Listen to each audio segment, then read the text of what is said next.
The best way to sell a lot of products really quickly is not actually to have the best marketing or even the best product. It's to have a starving crowd. In this video, I'm going to dive into exactly what I mean by that. And for those of you who don't know me, my name is Steve. I'm the founder of Harbor Marketing Agency, and my team and I help scale e-commerce brands to over 8 figures in revenue. So let's dive in. So this is something that Alex Hormozi talks about a lot, so I have to give him credit here. Basically, the example that he gives is, let's say that you are selling hamburgers outside of a baseball stadium, and you don't have very good hamburgers. You don't make, the best hamburgers in the world, but you position yourself so that your stand is set up as the only food stand after the baseball game gets let out. So as the baseball game gets let out, all of these people are hungry after watching the game, they haven't eaten, and they funnel towards your stand. And because you're the only game in town, you still sell out all of your hamburgers. You didn't have the best product, you didn't have any marketing. What you did have was a starving crowd, and that's why you were able to sell out all of your hamburgers. So I think this is something that a lot of brands and marketers, myself included sometimes, often overlook. We focus so much on, improving the product and improving the marketing, but we forget about really addressing the main pain points of the customer, understanding what they really want at that point in time. We had our own example of this. We had a client, Route One Apparel. During the pandemic, they were able to sell face masks during a time when people couldn't get their hands on face masks. And they ended up creating these really nice Maryland-themed face masks. They were able to order a ton of them, and they sold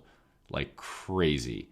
We were running their ads, and we were able to consistently generate a 30x return on ad spend for several weeks. That year, their business ended up 7xing in revenue, and it was just one of the most successful campaigns that we've ever run. And the reason for that was honestly not because of anything that we did. It was because we had a starving crowd. People needed face masks, and Route One Apparel was able to deliver on what they needed. So I think this is a really important takeaway for brands and marketers, because we have to remember that at the root of what we do, we are solving customer pain points. And we could have the best product in the world, but if it doesn't solve the pain that the customer is experiencing in that moment, then it's not going to help anybody. So I hope that helps. Be sure to subscribe if you enjoyed the content and follow for more.